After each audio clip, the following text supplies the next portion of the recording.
Hey VC, I hope everybody's doing well. This is just a quick video to talk about the Rock and Roll Hall of Fame.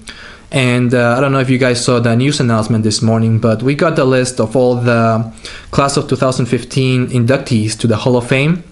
And in the list we got Joan Jett and the Blackhearts, Lou Reed, Stevie Ray Vaughan and Double Trouble, Bill Withers, the Paul Butterfield Blues Band, and last but not least, and one of my favorite bands, and that is of course Green Day.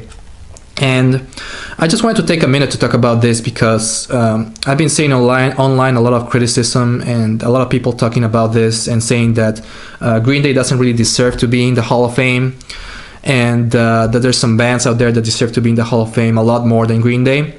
And to that I have to say that I partly agree with that statement.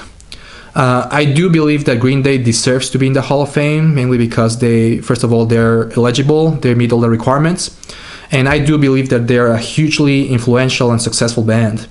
So they definitely deserve to be in the Hall of Fame, but there's a lot of bands out there that probably deserve it a little bit more to be in the Hall of Fame this year, especially bands that have been around or they started long before Green Day, that got started in 1989.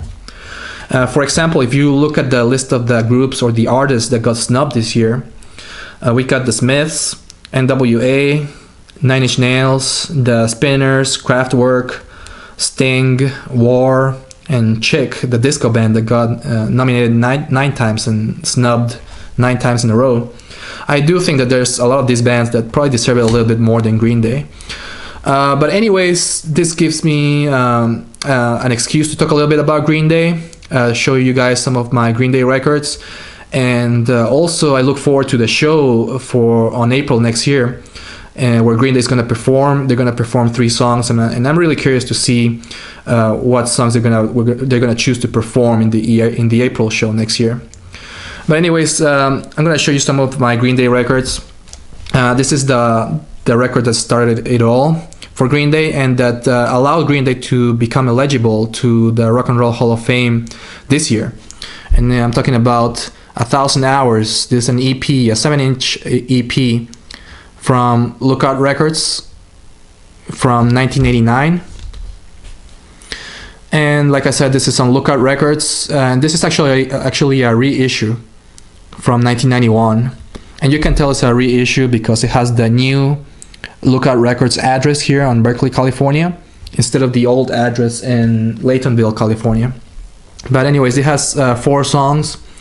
Basically the traditional old school Green Day songs, a lot of fast-paced pop punk, a lot of songs about love, good lyrics from Billy Joe, and a good EP. It's a nice EP on black vinyl. Some cool artwork here in the label. But this kind of gives you this EP gives you an idea of what Green Day was about to become. You can tell that it's kind of like a different pop punk band, mainly because of the lyrics, the good vocals, and the good guitars and everything. It's just a good pop punk album or EP. And I also wanted to show you an album, a reissue that I just recently got a couple weeks ago from Adeline Records. And this is actually on Reprise, but Adeline Records sells the records from Reprise Records, and this is the second LP, second full-length album by Green Day. It's called Kerplunk from 1992, and this got one of my favorite Green Day cover artwork. And I wanted to show you guys this one because it has a really nice packaging. It's just thick cardboard, good vinyl, sounds great. And let me show you what comes in. First we got the insert with all the lyrics, same as the original. And it also comes with a little story that also came with the original CD and LP. And the story is called My Adventure with Green Day by Lori L. And it's a really funny story, a little funny story. I'm sure it's made up. It's about a Green Day fan that kills her parents to go see Green Day live. It's a really crazy story. I really hope it's made up. But anyways, here's some of the hype stickers on color vinyl. And this is the hype sticker that came in with the reissue. Some information about the reissue. And this is the coolest part about the reissue, is the vinyl. Looks amazing. Splatter green and white vinyl on transparent vinyl. This looks awesome. It looks awesome, even better in the turntable. Really nicely made, and it sounds great. It came in very clean from the guys at Reprise Records or Adeline Records. But anyways, this is a great reissue that came in just a couple of weeks ago. I think it was limited to only 1,000 copies.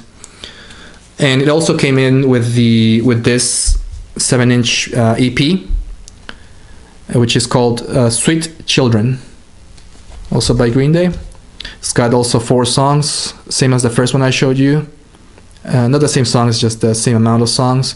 And this one has also the cover by The Who, My Generation.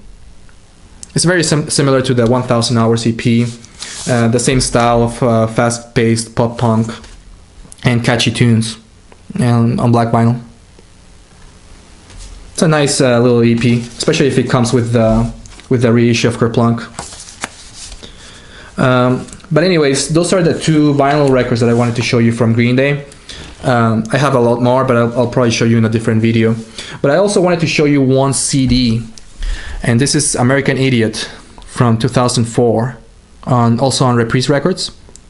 And I wanted to show you this CD, or this album in particular, because I do think that this is the album that put Green Day in the Rock and Roll Hall of Fame this year. And I'll tell you why. I don't know if you guys are very familiar with Green Day, but they basically got started in 1989, and they were very successful in 1994 and 1995 with the release of their hugely successful album called Dookie.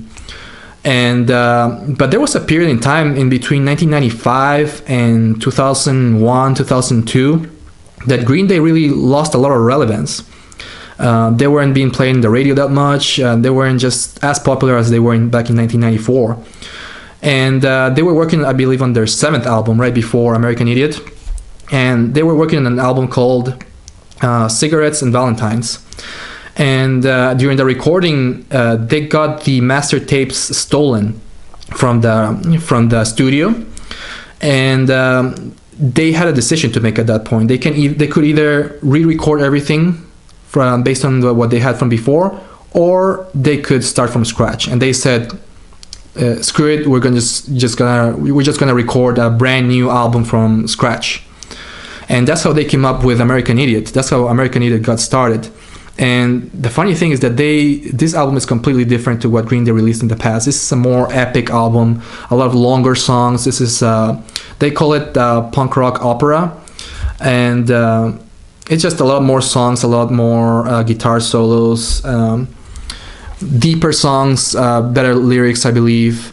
And it's a concept album. It's a story that eventually got into a Broadway musical.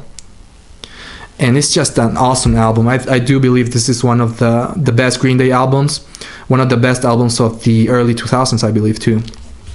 But anyways, I was just thinking that this is the album that put Green Day on the map, mainly because it really differentiates them from the other pop punk bands that also started in the early 90s, such as Rancid, The Offspring, NoFX, Blink-182, maybe later on. But this is the album that really differentiates them from the rest of the other bands and really put Green Day back on the map in the mainstream media.